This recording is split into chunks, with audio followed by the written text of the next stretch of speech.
Marina, eu sou filho, neto e bisneto de políticos, mas quando eu falo políticos, nós generalizando, são políticos de Alagoas. Eu perdi meu pai na política de Alagoas. Políticos ligados à classe dominante. Nunca o meu voto coube tão bem numa urna como na última eleição, quando eu votei em você. Então todo mundo está aqui me vendo que eu sou extremamente jovem e eu me encaixo exatamente com aqueles jovens da Espanha. Precisamos ter candidatos que os nossos votos possam caber nas suas urnas. Tenho muita inveja aqui da geração que está surgindo. O Rudolf aqui ao meu lado não vai poder assinar a lista por causa da questão de idade, mas eu vou me engajar, tá, para conseguir uma boa meta de assinatura para a criação do partido. Como todos veem, eu sou muito jovem, mas eu sou do Pleistoceno. Em termos de história verde aqui no Brasil, lá no Nordeste fala-se que o milho está verde quando está bom para comer, mas depois o milho amadurece para outras coisas. Eu já fui verde, agora eu estou maduro, depois de tantas décadas de ver coisas e coisas. Olha, em relação à sustentabilidade, eu sou realmente da pré-história. Eu sou do tempo de Inácio Sachs, junto com Inácio Sachs, quando nós falávamos em ecodesenvolvimento. Mas eu participei da audiência Brasil da Comissão Brundtland. Então realmente já é na pré-história. Conferência essa que eu gostaria de dizer aqui. Eu espero contar a minha autobiografia um dia. Então já estou falando, porque quando vocês verem já compram, porque vai ter coisas interessantíssimas sobre a história do verde.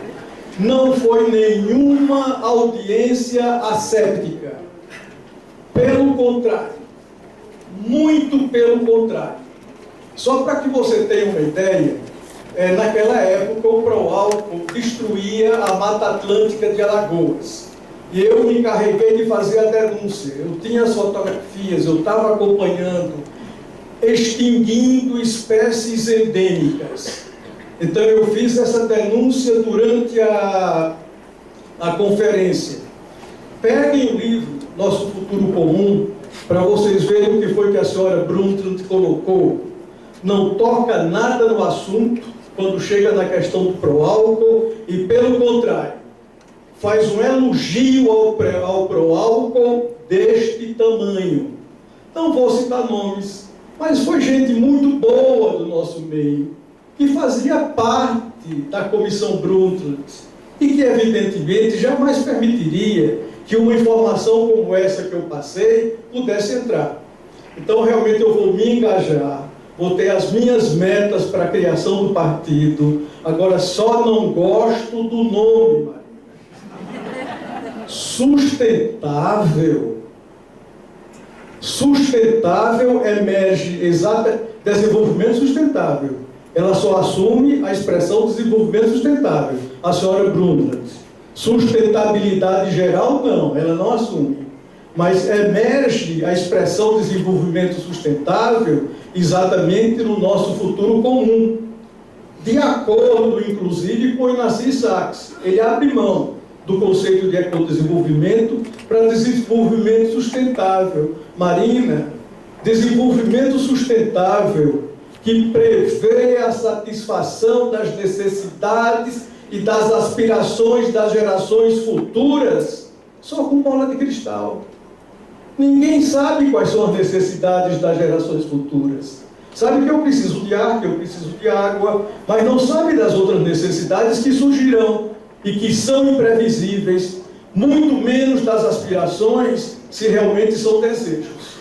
Embora eu entenda perfeitamente qual é a sua posição e o que você quer dizer com sustentabilidade, mas eu creio que estamos exatamente no momento de questionar esse uso e abuso de termos como sustentável, desenvolvimento sustentável, sustentabilidade, etc., que tanto servem como ecoativismo, como de ecopornografia. Muito obrigado. Bem, eu vou já aproveitar, pegando aqui, desculpa, Zé Geraldo, né? O nome não dá para esquecer, Zé Geraldo. E como é o seu nome? Pascoal. O Pascoal. O Pascoal me entregou aqui um manifesto antipartidário, né? Vou ler com muito carinho. Tem muitas pessoas que têm uma posição antipartidária, mas tem um professor da Universidade de Lisboa, viu, o Zé Geraldo, professor Viriato Soromeni, uma pessoa muito interessante, que inclusive o ano passado, na Fundação Calouste Benken, eles fazem todos os anos um debate. E eu fui escolhida para fazer o debate sobre o relatório do Nosso Futuro Comum. Até publiquei um texto lá em Portugal sobre o relatório do Nosso Futuro Comum. E é claro que o relatório ele teve todos esses atravessamentos, essas mediações que você está aqui dizendo, né? E o conceito de desenvolvimento sustentável, né? Ele é pensado, no meu entendimento, e foi sendo aperfeiçoado na sua dimensão econômica, social, ambiental, cultural. E eu acrescentei mais 3, que é a dimensão da sustentabilidade ética, política e estética. E para mim, sustentabilidade, como eu disse, não é uma maneira de fazer, é uma maneira de ser. E o Viriato, ele fala uma coisa, que os conceitos, eles são pensados, trabalhados, e eles têm uma ontologia. E um outro pensador brasileiro, ele diz, o Oscar Cesaroto, no livro que é Psicanálise, ele diz que no início, as ideias transformadoras e revolucionárias, elas são ferrenhamente combatidas. Depois, elas são assimiladas para em seguida ser castradas. E que caberá a nós não abrir mão dos conceitos, porque as pessoas tentam castrá-los, e de que a gente tenha que buscar a natureza, a ontologia deles, porque é assim o tempo todo. Então a gente fala de inclusão social e tem um povo que acha que inclusão social é fazer caridade, é fazer filantropia e outras coisas. Mas o conceito de inclusão social é verdadeiro. A gente fala em sustentabilidade como uma maneira de ser, e uma maneira de ser tem a ver um pouco com aquilo que não deu tempo de colocar aqui. Eu acho que nós vamos ter que nos reencontrar com a nossa infância civilizatória. Por isso que sustentabilidade é uma maneira de ser. A humanidade foi orientada pelo ideal do ser até bem pouco tempo. 400 anos fazem que nós deixamos de ser orientados pelo ideal do ser e nos deslocamos para o ideal do fazer. O fazer é uma ideia do mercantilismo. Até o mercantilismo, as pessoas queriam ser alguma coisa. Os gregos queriam ser grandes e livres, em que pese, aliás, queriam ser sábios e livres, em que pese que a liberdade era só para os homens livres e não para as mulheres e os escravos. Mas nós democratizamos a democracia dos gregos. É só para a gente não pegar os conceitos como um fim em si mesmo, porque senão a gente ia abrir mão da democracia, porque quando ela surgiu, era apenas para os homens livres da Grécia, para os senhores, para a aristocracia. Não era para as mulheres, não era para os escravos. E nós democratizamos a democracia, não é? Então, os romanos queriam ser grandes e fortes, não é? E quando se é grande, você tem que ter meios para legitimar a sua grandeza. E eles, nesse ideal do ser, criaram algo importante para a humanidade, que foi a ideia do direito, para legitimar a sua expansão. Porque o ser humano tem essa capacidade de fazer uma traquinagem e querer revertir isso de coisa grandiosa, não é? E, na verdade, a ideia do direito não pode ser desqualificada em função de que surgiu nesse contexto. Na Idade Média, as pessoas queriam ser santas, em que pese todos os pecados cometidos em nome da santidade, não é? Nós sabemos que o ideal de São Francisco de Assis, que é o pai da ecologia, não pode ser desqualificado por isso. não é? Só que o mercantilismo chega e o ser santo virou fazer igreja, fazer dízimo, fazer fiéis, não é? O ser artesão virou fazer artefato, né? O ser filósofo virou fazer filosofia, fazer ciência. E você está coberto de razão. Nós estamos dominados pelo ideal do fazer. Numa cosmovisão que se faz, aonde é que a gente põe tanta coisa que a gente faz? Chega um momento que abarrota. Então nós criamos um buraco negro chamado consumo. E a gente faz e consome, e o planeta está no vermelho.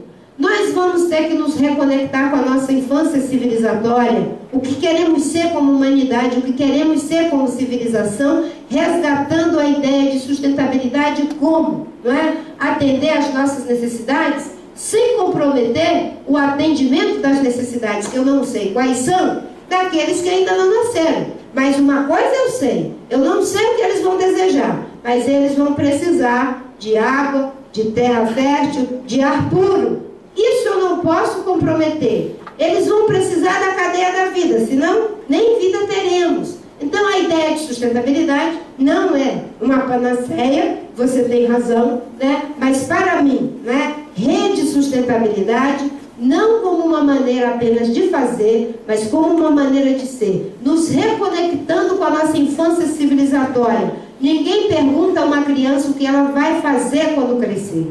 Nós perguntamos às crianças o que elas vão ser quando crescer, né? E já que estamos tão infantilizados, achando que fazemos o que quisermos com o planeta, é bom que a gente se faça a pergunta: o que queremos ser como civilização? Eu acho que o que queremos ser, por enquanto, é economicamente próspero, socialmente justos, não é? Ambientalmente sustentável, culturalmente diverso, politicamente democrático. Isso dá para a gente almejar. Queremos ser isso?